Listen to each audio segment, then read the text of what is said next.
എന്ത് തേങ്ങാക്കൊല്ലിയുടെ ഇത്? എന്ത് തേങ്ങാക്കൊല്ലിയുടെ ഇത്? കുറെ എണ്ണം വന്നിട്ട് ക്യാൻസർ രോഗിയാണ്, അതാണ് സാങ്കല്പികത, ക്യാൻസർ രോഗം. അതിൻ്റെ ഇടയ്ക്ക് അച്ഛൻ്റെ വക വേറെ എത്ര കുഞ്ഞാടുകൾ വേറിണ്ടച്ചോ. അവരൊക്കെ നോക്ക്, സ്നേഹത്തിൻ്റെ പുറത്ത് പറയുന്നതാണ്. അച്ഛന് യൂട്യൂബ് പറ്റൂല. കാരണം എന്താ വെച്ചാൽ ഇത് വേറെ കളിയാച്ചോ. ഉളുപ്പുണ്ടോ നിങ്ങൾക്കെല്ലാം? ഉളുപ്പുണ്ടോയെന്ന് എനിക്ക് ചോദിക്കാനുള്ളൂ. എന്തൊരവസ്ഥയാണെന്നടോ ഇത്, എന്തൊരവസ്ഥയാണ്. അതായത് രോഗം ഉണ്ടെങ്കിൽ ആ രോഗം മാറാൻ വേണ്ടി നോക്കടോ പറഞ്ഞ്. എന്തൊരു മനുഷ്യന്മാരാടോ നിങ്ങളൊക്കെ ആയിരുന്നു, എനിക്ക് മനസ്സിലാകുന്നില്ലായിരുന്നു. ഒരു ക്യാൻസർ, ലോകത്താദ്യമായിട്ടാണോ ഒരാൾക്കൊരു ക്യാൻസർ വരുന്നത്? എത്ര ആൾക്കാർ ഈ രോഗം കൊണ്ട് ബുദ്ധിമുട്ടുന്നുണ്ട് എന്നറിയാറുണ്ട്. നിങ്ങൾക്ക് ഏതായാലും സാമ്പത്തിക ഞെരുക്കൊന്നുമില്ലല്ലോ. ഇവിടെ ചികിത്സിക്കാൻ പൈസ ഇല്ലാഞ്ഞിട്ട്, അതായത് ക്യാൻസർ രോഗികൾ വിഷമിക്കുന്ന നാടാണ് നമ്മളിത്. അങ്ങനെയുള്ള ഒരുപാട് ആൾക്കാരുണ്ട്. ഇതെന്ന് പറഞ്ഞു കഴിഞ്ഞാൽ നിങ്ങൾക്ക് അത്യാവശ്യം പൈസേൻ്റെ സഹായിക്കാനുള്ള ആൾക്കാരും ഉണ്ട്, ഇതൊക്കെ ഉണ്ട്. പിന്നെ അത്യാവശ്യം റവന്യൂ കാര്യങ്ങളൊക്കെ ഉണ്ട്. എന്നിട്ടും കുറെ കേസുകളും അത് കുത്തിപ്പൊക്കാൻ കുറെ ആൾക്കാരും, കുറെ ആൾക്കാർ അതിന് കൈകൊട്ടിച്ചിരിക്കാനും, കുറെ ആൾക്കാർ ഇപ്പുറത്ത് വരാനും, കുറെ എണ്ണം എന്ന് പറഞ്ഞു കഴിഞ്ഞാൽ ഞങ്ങൾ ഫൈറ്റ് ചെയ്ത് നിൽക്കുന്നവരാണ്. എന്താ മണ്ണാങ്കട്ട ഫൈറ്റ് എന്നാണോ പറയുന്നത്? ഇന്ന് ഒരെണ്ണം വന്നിട്ട് പറയുന്നുണ്ട് സന്ദീപിനെ ജാമ്യം കിട്ടിയേറ്റാ. കുറച്ച് കഴിഞ്ഞപ്പോൾ ഒന്ന് പറഞ്ഞ സന്ദീപിന് ആയുഷ്കാലം മുഴുവൻ ജയിലിലിടൂല, എല്ലാവർക്കും അറിയാം. ഇവിടെ സന്ദീപ് ഞാൻ പറയിക്കുന്നില്ലായിരുന്നു. കാരണം നിങ്ങൾ എന്തോന്നരെ കരുതുന്നത്? സന്ദീപിന് ആയുഷ്കാലം മുഴുവൻ ജയിലിലിടൂല, ഇവിടെ ഏത് കൊച്ചു കുഞ്ഞിനും അറിയാം. ഇന്നലെ ഇപ്പൊ ചിരിയും കളിയും ഇതൊക്കെ കണ്ടപ്പോഴേ ഞാൻ ഓർത്തു ആയുഷ്കാലം മുഴുവൻ ഇയാൾ ജയിലിലായി പോവോ. എന്തൊരു വാർത്ത! നിങ്ങൾക്കൊന്നും ഇനി ബുദ്ധി വന്നില്ലായിരുന്നു. അയാൾ സാങ്കല്പിക കഥ പറഞ്ഞു. അയാളെ കയ്യിലും തെറ്റുണ്ട്. സാങ്കല്പിക കഥ പറയുമ്പോൾ വേറൊരാളെ ഫോട്ടോ ഒന്നും ഉപയോഗിക്കാൻ പാടില്ല. അയാളുടെ കയ്യിലും ആ തെറ്റുണ്ട്. അയാൾക്ക് അറിയുന്ന കാര്യങ്ങൾ അയാൾക്ക് അങ്ങ് പറഞ്ഞാൽ മതി. ഇത് കേൾക്കാനും അല്ലെങ്കിൽ ഇത് ആരാണെന്ന് അറിയാനൊക്കെ എന്ന് പറഞ്ഞാൽ ചില ആൾക്കാർക്ക് അറിയാം ആരാണെന്ന്. അപ്പൊ അങ്ങനെ പറഞ്ഞാൽ മതി. അതിൻ്റെ അകത്ത് കുറെ ഫോട്ടോയും കാര്യങ്ങളും ഇല്ലത് കൊണ്ടാണ് അയാൾക്കെതിരെ FIR ഇട്ടത് എന്നാണ് എനിക്ക് തോന്നുന്നത്. അല്ലെങ്കിലൊന്നും അങ്ങനെ ഒരു ദിവസം കൊണ്ടൊന്നും അല്ല ഇത് സംഭവം നടന്നിരിക്കുന്നത്. ഒരു 4-5 ദിവസം ഇവരിങ്ങനെ നിരീക്ഷിക്കും. ആ നിരീക്ഷണത്തിന് ശേഷമാണ് പിടിക്കുവാറുന്നത്. അല്ലാതെ എന്ന് പറഞ്ഞാൽ ഒരു ദിവസം കൊണ്ട് തന്നെ FIR ഇട്ട് കൊണ്ടുപോകത്തൊന്നുമില്ല. പിന്നെ വേറൊരു കാര്യം, എനിക്ക് ഈ നമ്മുടെ ബഹുമാനപ്പെട്ട ബിഷപ്പ് അച്ഛനോട് പറയാനുള്ളത്, അച്ഛൻ്റെ മേഖല വേറെയാണ്. അതായത് അച്ഛൻ്റെ മേഖല ഇതൊന്നും അല്ല, ഈ യൂട്യൂബറൊന്നും അല്ല. അത് അച്ഛന് പറ്റിയൊരു വലിയൊരു പാളിച്ച തന്നെയാണ്. കാരണം എന്താണെന്ന് വെച്ച് കഴിഞ്ഞാൽ, പണ്ട് ഈ രേണുവിനെതിരെ വന്നപ്പോൾ അച്ഛൻ ഒരുപാട് ആൾക്കാരെ വിളിച്ച് പല കാര്യങ്ങളും പറഞ്ഞു. ഞാൻ കണ്ടിട്ടുണ്ട്. അതായത് ചുക്കിനും ചുണ്ടാമിനും കൊള്ളാതെ ടീം വരെ ഈ അച്ഛനെ വിളിച്ച് കാര്യങ്ങൾ പറഞ്ഞിട്ടുണ്ട്. ഒരു കാര്യം അച്ഛൻ ഓർക്കുക, കാരണം അതൊക്കെയെന്ന് പറഞ്ഞാൽ എക്സിക്യൂട്ടീവ് കണ്ടന്റ് ആയിട്ട് അവർ നല്ല ക്യാഷും ഉണ്ടാക്കിയിട്ടുണ്ട്. അല്ലാതെ ഇതൊന്നും എന്ന് പറഞ്ഞു കഴിഞ്ഞാൽ ഫ്രീ ഒന്നും അല്ല. അന്ന് അച്ഛൻ രേണുവിനെതിരെ പറഞ്ഞു, അതെല്ലാവരും ഞൂണ്ടിയെടുത്തു. ആ വോയിസ് ഒക്കെ പലരുടെയും കയ്യിലുണ്ട്. അതുകൊണ്ട് പറയുകയാണ്, ബഹുമാനപ്പെട്ട അച്ഛന് പറ്റിയൊരു മേഖലയല്ല ഇത്. അച്ഛൻ ഇതിൽ നിന്നും പിന്മാറണം, അതാണ് വേണ്ടത്. അച്ഛന് പറ്റിയതെന്ന് പറഞ്ഞു കഴിഞ്ഞാൽ ഞാൻ പറഞ്ഞല്ലോ, അച്ഛൻ്റെ സഭയും കാര്യങ്ങളും ഇതൊക്കെയാണ്.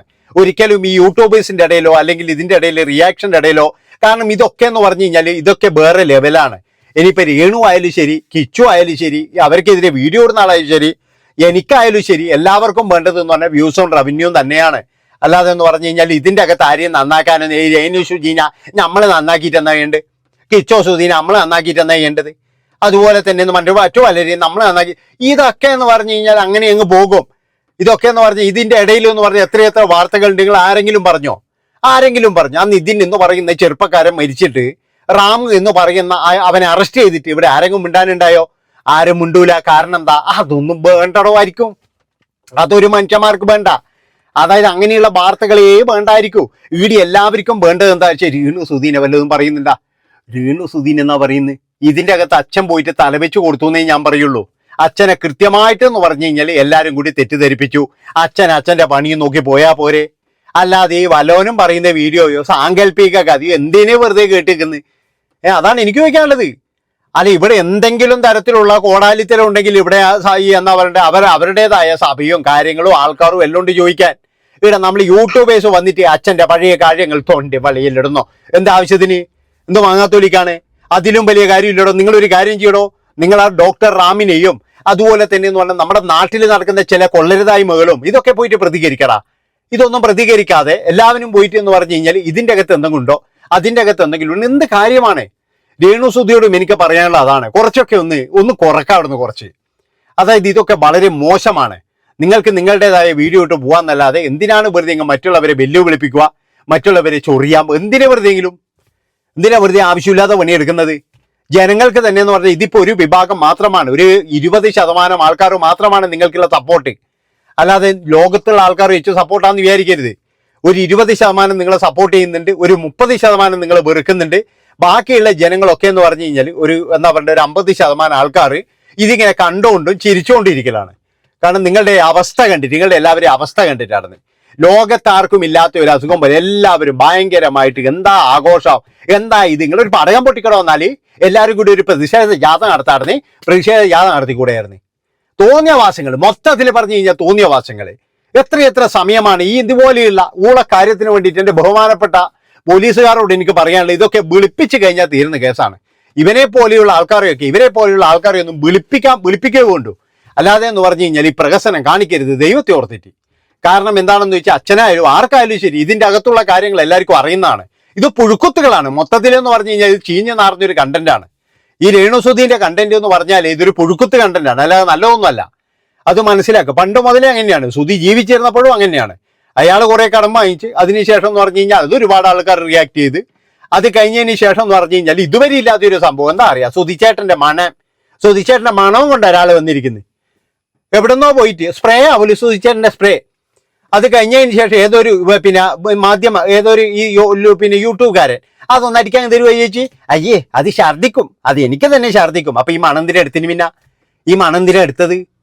അപ്പൊ അതുകൊണ്ട് തന്നെ ഇങ്ങനെയുള്ള കാര്യങ്ങളിലൊക്കെ എന്ന് പറഞ്ഞാൽ ചീഞ്ഞ് നാറിക്കൊണ്ടിരിക്കുകയാണ്, മൊത്തത്തിൽ ചീഞ്ഞ് നാറിക്കൊണ്ടിരിക്കുകയാണ്. അതുകൊണ്ടാണ് പറയുന്നത്, ഒന്ന് നിർത്ത അവിടുന്ന്, ഒരു പൊടിക്കടങ്ങ്. ഇതിങ്ങനെ വന്നിട്ട് 24 മണിക്കൂറും അയ്യോ എന്തൊരവസ്ഥ, എന്തൊരു മനുഷ്യന്മാരുടെ എത്ര കണ്ടന്റുകൾ നിങ്ങൾക്ക് എടുക്കാൻ വേണ്ടിയിട്ട്, എത്ര ആൾക്കാരുടെ കാണാനാളില്ല.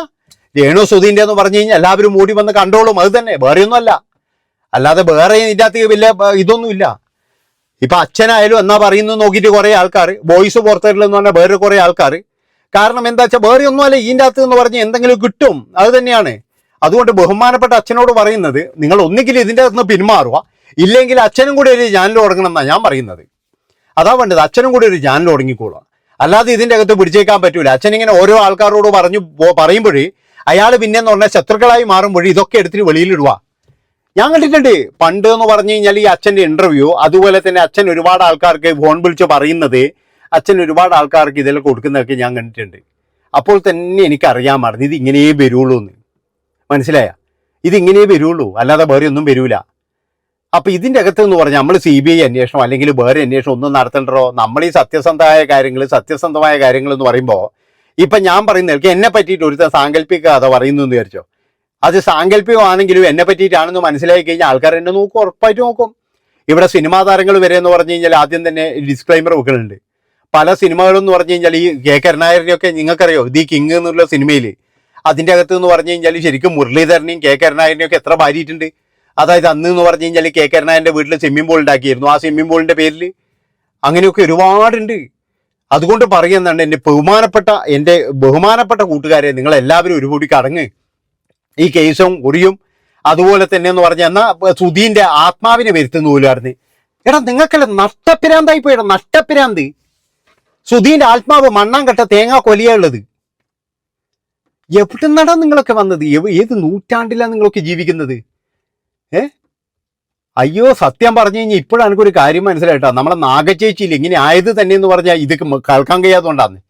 കാരണം അവര് പൂരത്തെറി പറയുന്നത് എന്തുകൊണ്ടാണ് അറിയാം. അല്ല സത്യം, എന്തൊരു അവസ്ഥ, എന്തൊരു വൃത്തികെട്ട പരിപാടി. ഒരു രോഗമുണ്ട് എന്ന് വിചാരിച്ചിട്ട് ഇതിങ്ങനെ വെച്ചിട്ട് രോഗം എന്ന് പറഞ്ഞിട്ട്. അതുമാത്രമല്ല, ഇത് വരുമ്പോൾ അല്ല നിങ്ങളുടെ വീട്ടിൽ വരണം. എല്ലാവരും പറയുന്നത് ശത്രുക്കൾക്ക് പോലും ഇത് വരുന്നതാണ്. ഇത് മൊത്തത്തിൽ എന്ന് പറഞ്ഞാൽ ഓരോ ആൾക്കാരെയും അങ്ങ് പിരാഗിക്കൊണ്ടിരിക്കുക. നിങ്ങളെ വീട്ടിൽ വരണം. മനുഷ്യന്മാരാണോ നിങ്ങളെല്ലാവരും? ആ അറസ്റ്റിന്റെ പേരിൽ ഇന്നലെ ആഘോഷമായിരുന്നു. ഇന്നലെ ഭയങ്കര ആഘോഷം പോലും. ഇതെന്തൊരു അറസ്റ്റിന്റെ പേരിൽ എന്തിനാ അറസ്റ്റ് ചെയ്യുന്നത്? എല്ലാവരും ഇതിൻ്റെ അകത്ത് കിടന്ന് വരുന്ന ആളിനെ, എല്ലാവരും യൂട്യൂബ് കിടന്ന് അങ്ങോട്ടും ഇങ്ങോട്ടും പറയുന്ന ആൾക്കാർ തന്നെ. പിന്നെ എന്തിനാ അറസ്റ്റ് ചെയ്യുന്നത്? എന്തിനാണ് ഇതിപ്പോ എന്ന് പറഞ്ഞു കഴിഞ്ഞാൽ നമ്മുടെ നിയമപാലകരെ സമയം മനക്കെടുത്താൻ വേണ്ടിയിട്ട് കുറെ ആൾക്കാർ തുനിഞ്ഞിറങ്ങി, അത്രയേ ഉള്ളൂ. അതുകൊണ്ട് പറയുകയാണ്, ബഹുമാനപ്പെട്ട നോബൽ അച്ഛനോട് പറയുകയാണ്, അച്ഛൻ കുറച്ചെങ്കിലും കാര്യപ്രാപ്തി ഇല്ല ആളാണ്. അതുമാത്രമല്ല ഒരുപാട് പേര് അച്ഛനെ വിശ്വസിക്കുന്നവരാണ്. അപ്പൊ അച്ഛൻ്റെ ആയ ആ ഒരു ലോകമായിട്ട് അങ്ങ് പോവാ. ഇത് അച്ഛൻ്റെ ലോകമല്ല. കാരണം അച്ഛൻ ഇപ്പൊ പിന്തുണക്കുന്ന ആളായാലും രേണുസുധി ആയാലും നല്ലോണം പറയിച്ചിട്ടുണ്ട്. ജനങ്ങളെടുക്കാന്ന് പറഞ്ഞു കഴിഞ്ഞാൽ ഇമ്മ എല്ലാം ഭരിപ്പിച്ചിട്ടുണ്ട്. കാരണം എന്താ വെച്ചാൽ അത്ര ഡീസന്റ്, അങ്ങനെ ഡീസന്റ് ഒന്നും ആരെയും പറയാനില്ല, ഒരു മനുഷ്യനെയും പറയാനില്ല. ഇതിലെല്ലാം എന്ന് പറഞ്ഞു കഴിഞ്ഞാൽ തെറ്റ് ചെയ്തവരെയാണ്, അല്ലാതെ എന്ന് പറഞ്ഞാൽ ആരും പുണ്യാത്മാക്കളൊന്നുമില്ല. ഈ സന്ധ്യ വടപ്പാട് മാത്രമാണ് ലോകത്തുള്ള തെറ്റ് ചെയ്തതെന്നൊന്നുമില്ല. ഇതിലെല്ലാവരും തെറ്റ് ചെയ്തതാണ്. അച്ഛനടക്കം തെറ്റ് ചെയ്തിട്ടുണ്ട്. കാരണം അച്ഛനയിലും മുമ്പ് എന്തൊക്കെ വിളിക്കലുണ്ട്, എന്തൊക്കെ പറയലുണ്ട്. എന്നിട്ട് അച്ഛൻ എന്തൊക്കെ കേസ് കൊടുത്തോ? ഇതിനിടയ്ക്ക് ഒരു യൂട്യൂബർ അച്ഛനെ തല്ലുന്ന് പറഞ്ഞില്ല, എന്നിട്ട് അച്ഛൻ കേസ് കൊടുത്തോ? ഇല്ലല്ലോ, കേസ് കൊടുത്തില്ല. അപ്പൊ അങ്ങനെയാണെങ്കിൽ അച്ഛൻ അതൊക്കെ കേസ് കൊടുത്തോന്നെങ്കിൽ അതൊക്കെ വധസ്ത്രമാണ്. അതൊക്കെ എന്ന് പറഞ്ഞാൽ ജാമ്യം കിട്ടാത്ത വകുപ്പാണ്. അങ്ങനെയൊക്കെ കേസാണെങ്കിൽ, കാരണം ഒരാളെ പിന്നെ അടിക്കുന്നൊക്കെ പറഞ്ഞു കഴിഞ്ഞാൽ അതൊരു വലിയ കേസ് തന്നെയാണ്. അതല്ലേ കേസ് കൊടുക്കേണ്ടത്. ഇതിപ്പോഴും എന്ന് പറഞ്ഞാൽ അച്ഛനോട് ഒരു കാര്യം ചെയ്യുക, ബഹുമാനത്തിന്റെ പുറത്ത് അച്ഛനോട് പറയുന്നതാണ്, തോതുകൊണ്ട് പറയുന്നതാണ്. അച്ഛൻ ഈ കുടുംബത്തിന്റെ പേരിൽ നിന്നും ഇതിൽ നിന്നും ഒഴിവായിട്ട് എല്ലാവരെയും ഒരുപോലെ കാണുക. അല്ലാതെ വന്നിട്ട് പ്രാർത്ഥനയും ഇതൊന്നും വീഡിയോയിൽ പിടിച്ചിട്ട് നാട്ടുകാരെ കാണിക്കേണ്ട ഒരു ആവശ്യമില്ല. സ്നേഹം കൊണ്ട് പറയുന്നത്. ഇതിനകത്ത് ദേഷ്യം വന്നിട്ട് പറയുന്നത് എനിക്ക് രേണുസുതിയോടോ കുടുംബത്തോടോ അല്ലെങ്കിൽ വേറെ ആളോടോ അച്ഛനോടോ ഒരാളോട് പോലും എനിക്ക് ദേഷ്യമില്ല. ഞാൻ ഇത് ഇന്ന് രാവിലെ മുതൽ ഈ വീഡിയോ ചെയ്യാൻ കഴിയില്ലാന്ന് വെച്ചാൽ എങ്ങനെ കണ്ടോണ്ടിരിക്കലാണ്. ഇന്നലെ രാത്രി മുതലേ ഞാൻ കാണുന്നുണ്ട് ഈ നാടകമെല്ലാം. ഓരോന്ന് പൊട്ടിച്ചിരിക്കുന്നത് രേണു ജയിച്ചു, ഒന്ന് പറയാന്ന് രേണുവിന്റെ സത്യം മനസ്സിലാക്കി, പിന്നെ ഒന്ന് പറയാ രേണു പൊട്ടിച്ചിരിക്കുന്നു. തങ്കച്ചൻ ചേട്ടനാ നിങ്ങൾ ക്യാമറയും കൊണ്ട് ഇങ്ങനെയായിരുന്നു. ആഘോഷം വൃത്തികെട്ട പരിപാടി. ഉളുപ്പുണ്ടോ ഇങ്ങനെ കുറെ എണ്ണ ഇന്നെ വന്നിട്ടായിരുന്നു. ജനങ്ങളെ കൊണ്ട് വെറുപ്പ് വിളിച്ചു വരുത്തിക്കുവായിരുന്നു. എന്ത് തേങ്ങാക്കൊല്ലിയുടെ ഇത്, എന്ത് തേങ്ങാക്കൊല്ലിയുടെ ഇത്. കുറെ എണ്ണം വന്നിട്ട് ക്യാൻസർ രോഗിയാണ്, അതാണ് സാങ്കല്പിക ക്യാൻസർ രോഗം. അതിൻ്റെ ഇടയ്ക്ക് അച്ഛൻ്റെ വക വേറെ എത്ര കുഞ്ഞാടുകൾ വേറിണ്ടച്ചോ, അവരൊക്കെ നോക്ക്. സ്നേഹത്തിന്റെ പുറത്ത് പറയുന്നതാണ്. അച്ഛന് യൂട്യൂബ് പറ്റൂല. കാരണം എന്താ വെച്ചാൽ ഇത് വേറെ കളിയാച്ചോ, ഇത് ചില്ലറേന്റെ കളിയാണ്, അല്ലാതെ വേറെ ഒന്നുമല്ല.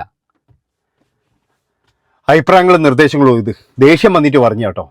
സത്യം പറയാം, നല്ല ദേഷ്യം ഉണ്ടായിരുന്നു.